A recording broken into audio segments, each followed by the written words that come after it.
Have you ever posted on social media or sent out an email about a new product that you were really, really excited about and then it was crickets? And you're thinking, why is this happening? Why are people not rushing to buy my thing? We're going to talk about that today.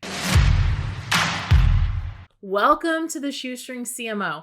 I'm business coach Wendy Lawson, and I help micro business owners quintuple, that's 5 times, their marketing impact on 5 hours a week or less while operating on a shoestring budget. So if you've got big hopes, big dreams, little checkbook, little bit of time, you are in the right place.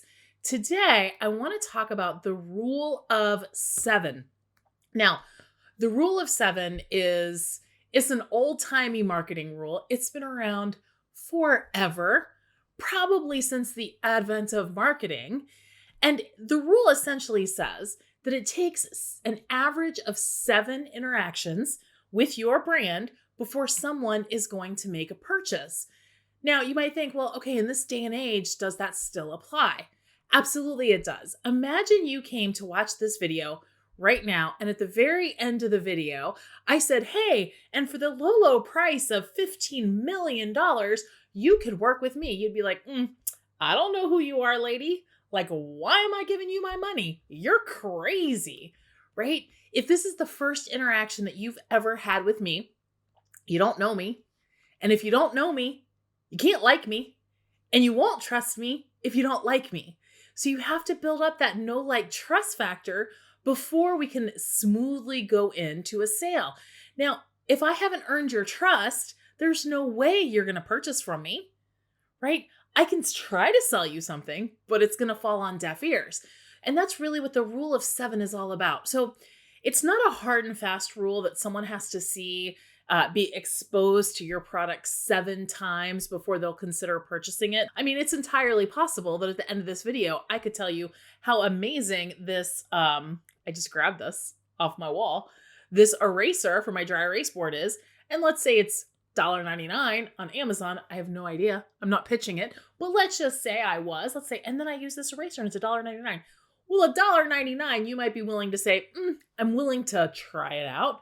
I don't really know this lady yet, but I'm willing to give her fun little pink, dirty eraser a chance, right? For a low price investment, you might be willing to take that risk. But the greater the investment goes, the greater the investment is, the more likely it is that the consumer needs to have a level of trust before they'll make that purchase. So when we talk about the rule of 7s, really what that is it's about engaging with a consumer, a prospect, letting them have 7 touch points or 7 impressions before they make a purchase, because psychologically, they need to see you 7 times before they're willing to trade their cold hard cash for whatever it is that you have. So what are those impressions? That can be seeing your post on social media. That can be reading a blog post. That can be watching a video. That can be coming in through your email. That can be an actual conversation you have with someone, or that can be an ad that they're seeing. It can be a combination of all of those. But what I want you to really think about is as you're laying out your marketing strategy, when you're thinking about launching new products, launching new services, really coming in with a hard sales push, you want to make sure that this isn't the first time you're communicating with a prospect or a potential customer. So that means if you're launching a product and you're using social media or using ads, you want to make sure that you have multiple interactions, multiple impressions, and multiple touch points before you get to the sales conversation. And a really easy way you can do this, particularly with email marketing, is if you have an email marketing system and you're sending out emails on a regular basis, when you go to announce a new product, just make sure that you're only communicating with the people who've been on your list for a while.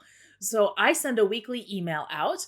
When I announce a new product, when I have an offering, when something comes up, I only communicate to people who've been on my list for more than 3 months because I know I've provided enough value to them over a 3-month period. That's 12 weeks. I've attempted 12 touch points. They may or may not have read all the emails, but I've done my due diligence to make sure that I've provided some value. I've let them get to know me, hopefully like me because I'm awesome, and trust me. But I wouldn't do that on a first date. You wouldn't do that the very first time you meet someone. So as you're laying through your marketing strategy and you're thinking through your campaigns, you want to make sure that you're giving some consideration to the rule of sevens. Hey, was this helpful? You should subscribe to this channel. I would love that. That's a little call to action right there. We talk about calls to action because it's the marketing thing, and that's the kind of content that you will get on my email list. But I hope you will subscribe to this channel so you can see all my videos. See you later.